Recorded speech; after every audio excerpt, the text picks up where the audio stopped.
as a leader, if you can just make a decision, hey, let's go. And that doesn't mean you don't flex along the way to see that in action when there's so many unknowns that you really can't take into account all of them. People are going to follow. And I think communication was really key. We became better communicators to say, hey, here's what we're doing, here's why we're doing it, to listen, how can we help with objections or obstacles that are there. We remained available. And I think that's a key of leading, just being available.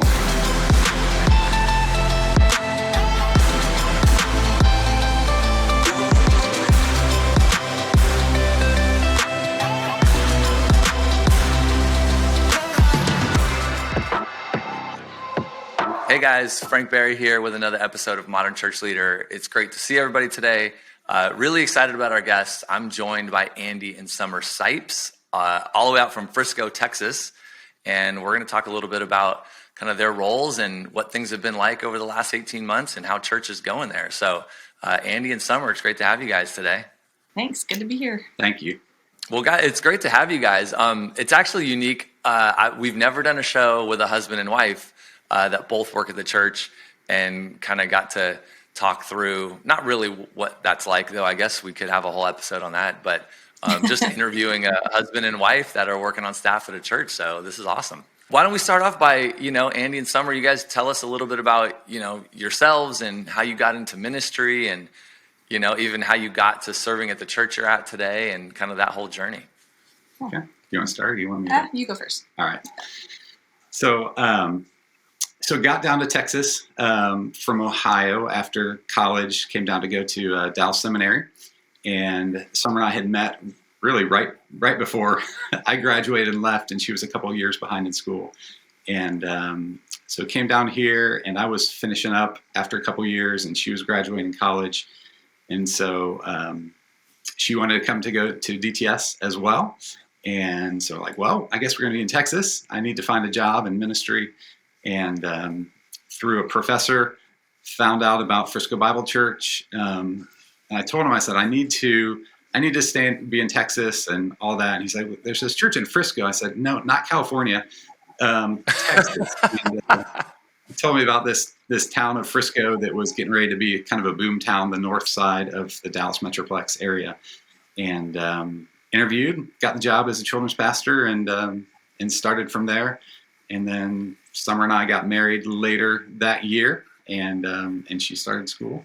Yeah, and then I went to school for the next several years and wondered about how I was going to find a job, because we didn't want to go to church separate, but at the time there wasn't. I love youth, and that's what my degree was in, and that was my passion, and wondered how on earth that we could make that work together, but the Lord created a spot. And so I stepped in as the middle school director, and did that for about 6 years, and then went home. We had kids and decided that for the sake of our relationship and my heart desires, I want to disciple them pretty directly. And so stayed at home for a little bit, came back in as our assimilation and membership director, and then was about to exit that position on my own accord. And the Lord opened a door for student ministry, which again was my true passion, and have been back in this for the last 6 years. So yeah, and now you kind of oversee all of student ministry, meaning like middle school and high school. Yeah, so I oversee 6 through 12, and I have a middle school director and a high school director that I get to oversee the general direction of our student ministry and make sure we're on point and heading in the right direction. Yeah, that's awesome. Yeah. And Andy, you're the executive pastor there. Yes. Is that correct? Yeah. That's correct. Yeah. So early 2000s transition kind of to the exec role. And I like to tell people I've done about everything except women's ministry. Haven't done that. And student ministry. So he does get roped into doing that as well. I was like, you've probably done student ministry and just didn't know it. Yes. Yeah. But I have a kind of an executive pastor that oversees a lot of the people ministry stuff. So he actually oversees Summer. And so I'm more of the administrative operations and a few ministries thrown in there. Got it. And just real quick, just in case, not every church has an executive pastor.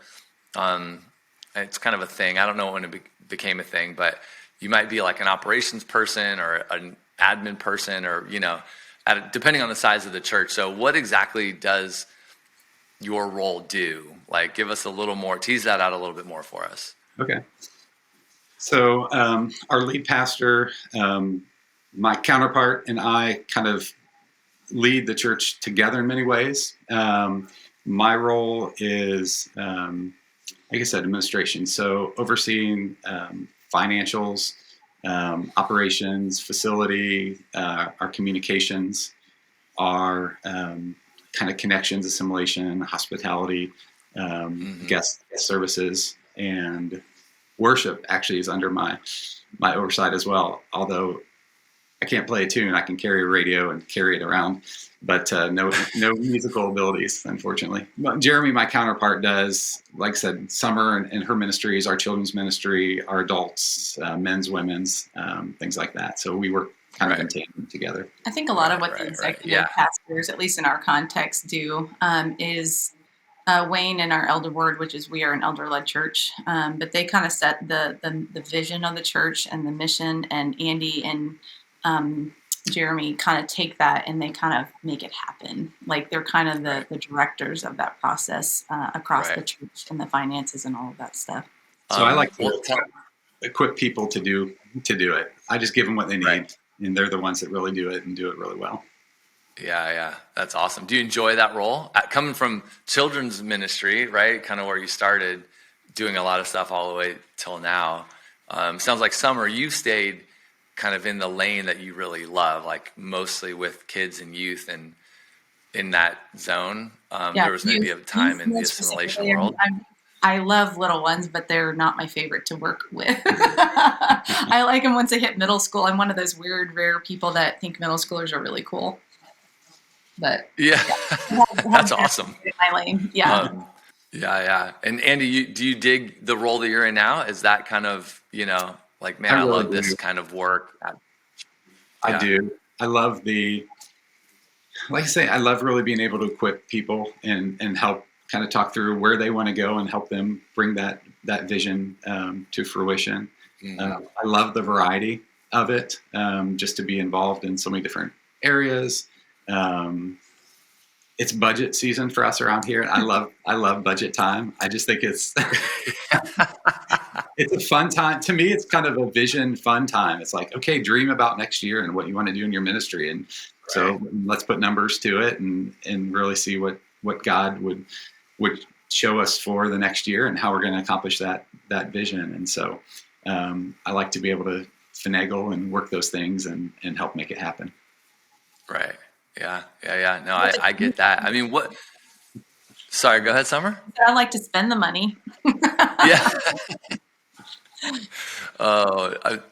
Too many comments on that one. We'll just leave it alone. Tell us about the last 18 months. You can give us the synopsis for you guys out in Texas. You're saying it might even be different for your area of Texas, but what's the last 18 months, 20 months been like? Yeah, so for us, again, Texas tends to be a little bit more open in general, and even in our context, we were only out of not in person for about 3 weeks at the beginning of it, and then we came back with a lot of adaptations and things like that, but kind of felt the import of meeting together in wise ways. And so ministry for us really kept rolling. It was unique and different, and we had to plan differently and think differently. But at large, we were super blessed by a senior pastor who led us to say, hey, in this space, we're going to pursue our calling to be ministers of the gospel, and we're going to love one another in the process, no matter where you land on the spectrums of masks or no masks or in person, not in person, wherever you are. We can disagree, but we're going to love each other and we're going to pursue Christ. And that's going to look a bunch of different ways. And so we had to adapt some ministries, but the Lord has been very good to continue to grow us through this time, to confirm a lot of the things that we were doing that were really, really cool, like working and equipping our leaders to do ministry. And just the body of Christ really came together and cared for each other well, whether they were in person or online, it didn't matter. And so it's been a really hard season of ministry. It's been exhausting in many regards. We've had to work a lot harder because you essentially have two different congregations that we're trying to maintain as one congregation. And student ministry, having to take care of for every event. For a while, it was like for every event we're planning 5 different events, because we don't know, will we have leaders that are out, or will they be in, or who will be there, who's not there, will something be closed. It's just so many different things. So but it's been a sweet time, even in our area, to encourage our other churches in the area. We're good friends with them, to be able to come together on Zoom calls and things like that to encourage each other, because I know their context was even different than ours. And they've had some struggles that were unique to them, but to be able to come together and support one another even in the area was really cool. Yeah. One of the things that probably one of our biggest hurdles early on was we didn't have a live stream of our services. And so figuring out how we can get that up and going, our worship tech team, researching and finding out what they needed to do that for the 3 weeks when nobody was in the worship center, and they're recording and doing that, to, okay, we're going to bring people back. How do we do both those things? Because we moved cameras up right in front of the stage, and people couldn't have sat there. And so just overcoming those obstacles to have the financial resources to be able to build a broadcast room and new mixing board and monitors and just people to be able to run that and do that was pretty amazing what our people were able to do, and our volunteers that jumped in is like, yeah, I'll be a part of that and help out and be there.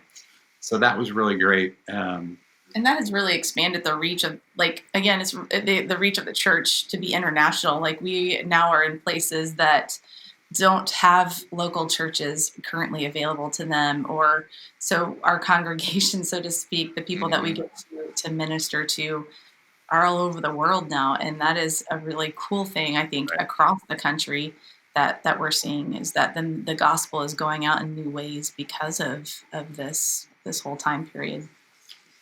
I was able to, it was weekly for a while, Zoom calls with probably 30 or so other executive pastors, administrative pastors in the kind of the Dallas area that one of the other execs kind of put together just to talk about what we were doing and encourage each other and talk about the obstacles of ministering during this time. And so it was really neat, encouraging. And one of the guys in particular, we've kept in touch and been able to kind of deepen other friendships just through that coming together. So that was really neat result of that. But like someone was saying, it was just a lot of, adaptation and trying to figure it out. Yeah. Being flexible. Yeah. And knowing, okay, when we go back in person, are we even going to have anybody here? Is anybody going to come? And, we added one service and then the second service and then our third service back, and just all the timing of that.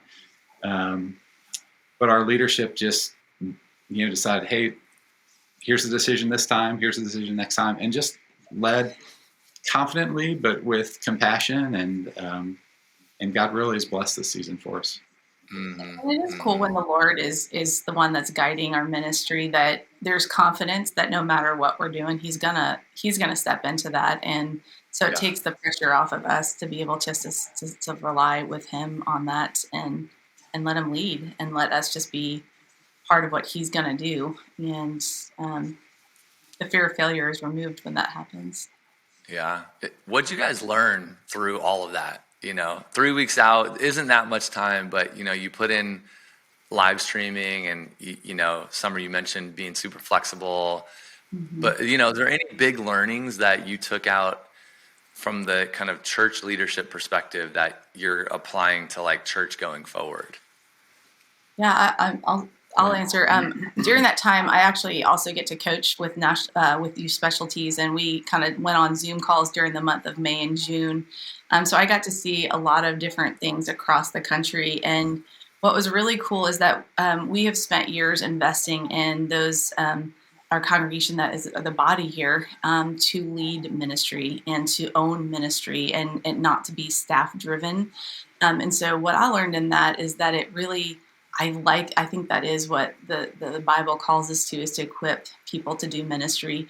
And they stepped in and were able to do stuff. And so that has allowed us to come in with deeper trainings for them to continue to hand off ministry to people in even broader ways than we did before. To be flexible with the plan, to know that, again, if I trust that God is sovereign over everything, that means that if this event didn't work, or this training, whatever the thing is, that there's something better that was going to step in, and then to be able to see he was gracious to show fruit pretty fast of why he did that.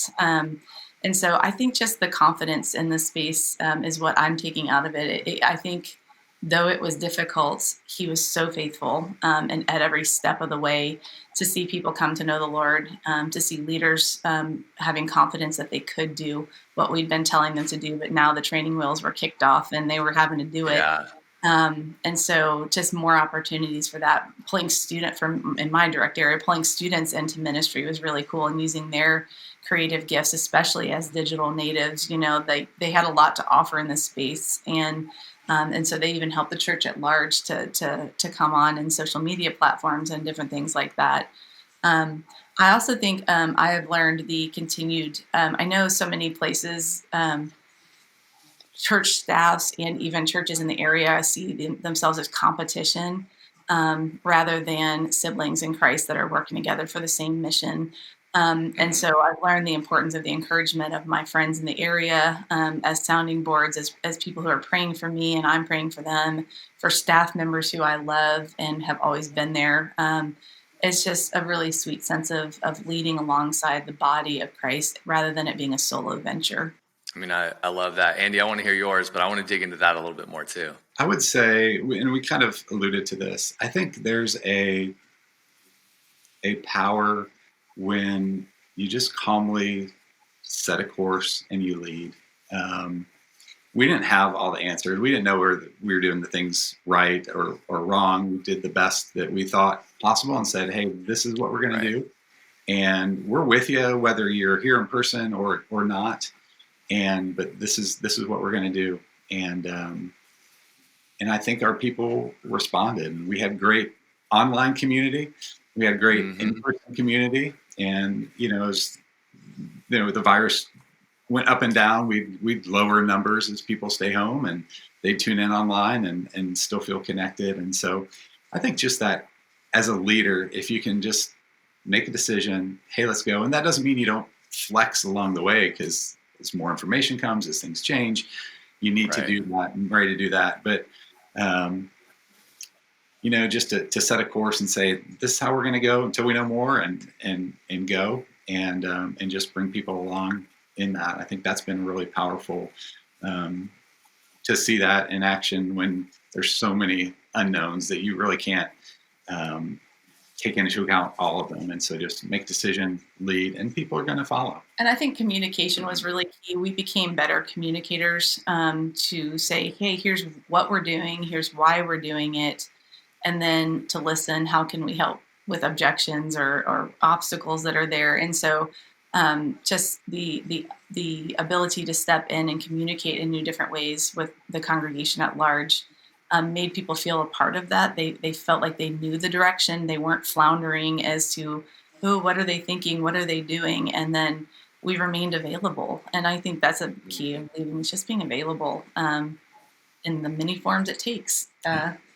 I remember we actually did our winter retreat in the middle of pandemic, and a lot of adaptations to that. But in the course of an hour, I fielded a conversation from a family that was like, I can't believe you're not wearing masks everywhere all the time, even while you're sleeping, to the parent that said, how dare you make my child wear a mask? And I'm like, but in both scenarios, to be able to look at them and say, hey, maybe that actually isn't the actual issue here. Let's talk through what our mission is and how we can, and how you can be a part of that. And hey, put the mask on. If that means we're going to have another dozen or so students come to this event because you wore that mask, so be it. Let that go.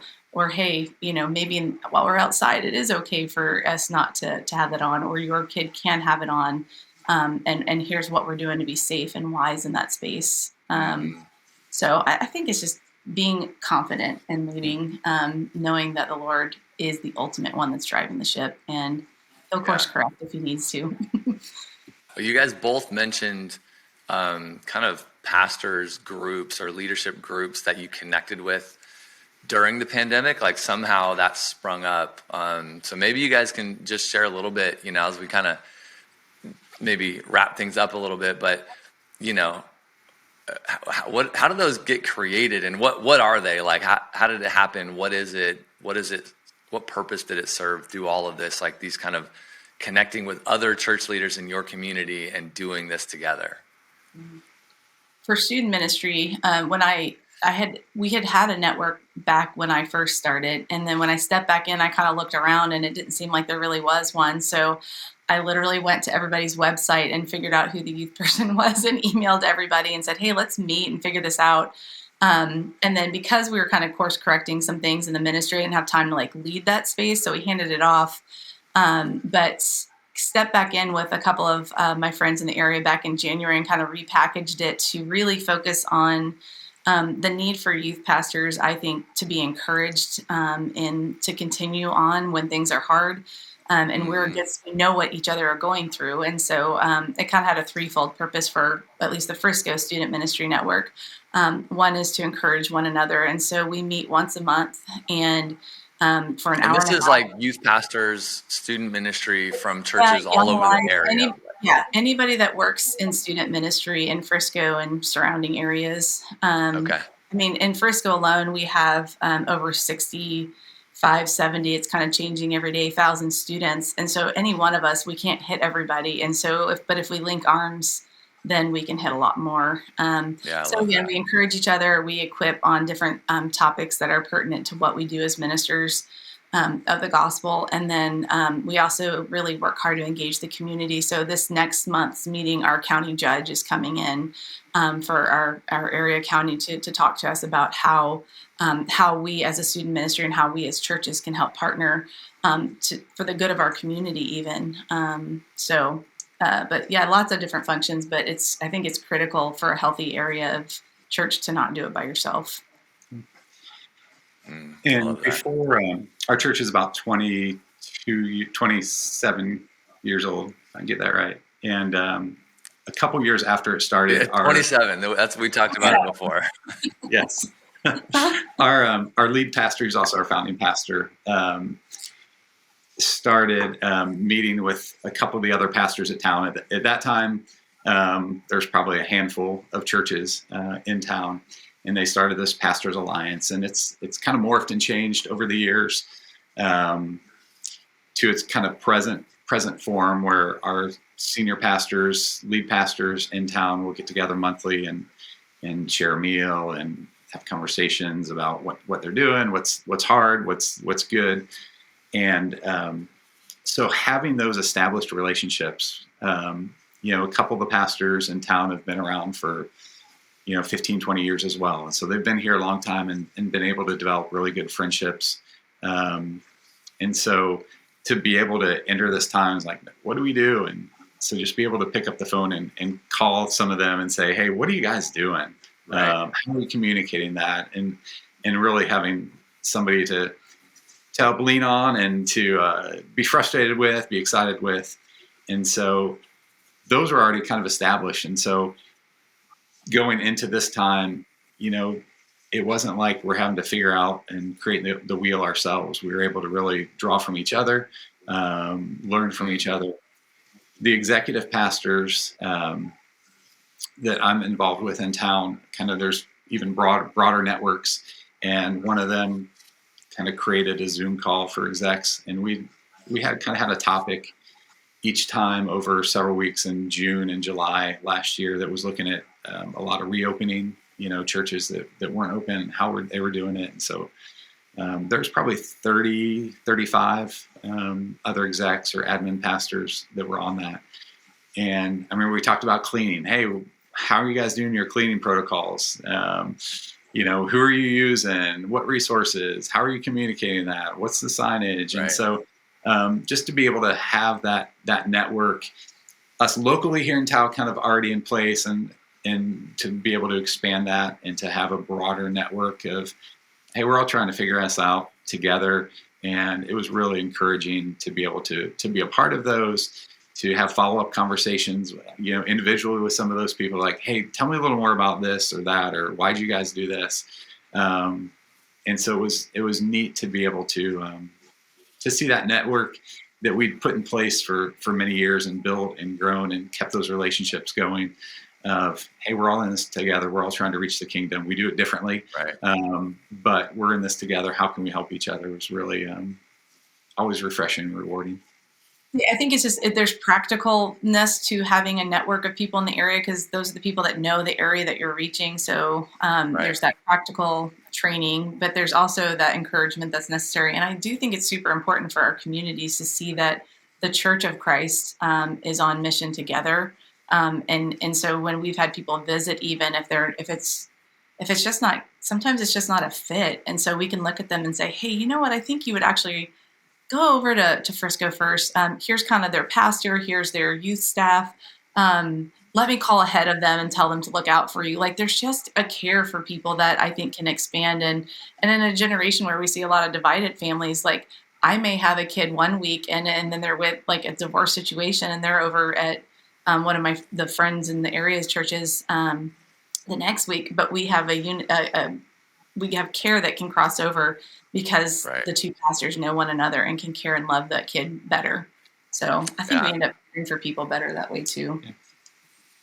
Oh, 100%. I mean, I think that's on so many levels, like atypical, right? I don't think that's super normal everywhere, but I also hear stories of it. I interviewed another pastor a couple weeks ago, and in the midst of COVID, kind of a group like this sprung up, and they were encouraging one another, getting together every week, having a meal, talking about what's going on. And I just think it's like we need peers, right? We need people in the trenches doing what we're doing that we can learn from and share our stories, and like talk about all the failures and what worked, and and kind of let it down a little bit together. And then that leads into, the church down the road, like, they're our friends, and great if you are here one Sunday and over there another Sunday, like, we love that. And, let's find the right place for you. Like, I just think that's a cool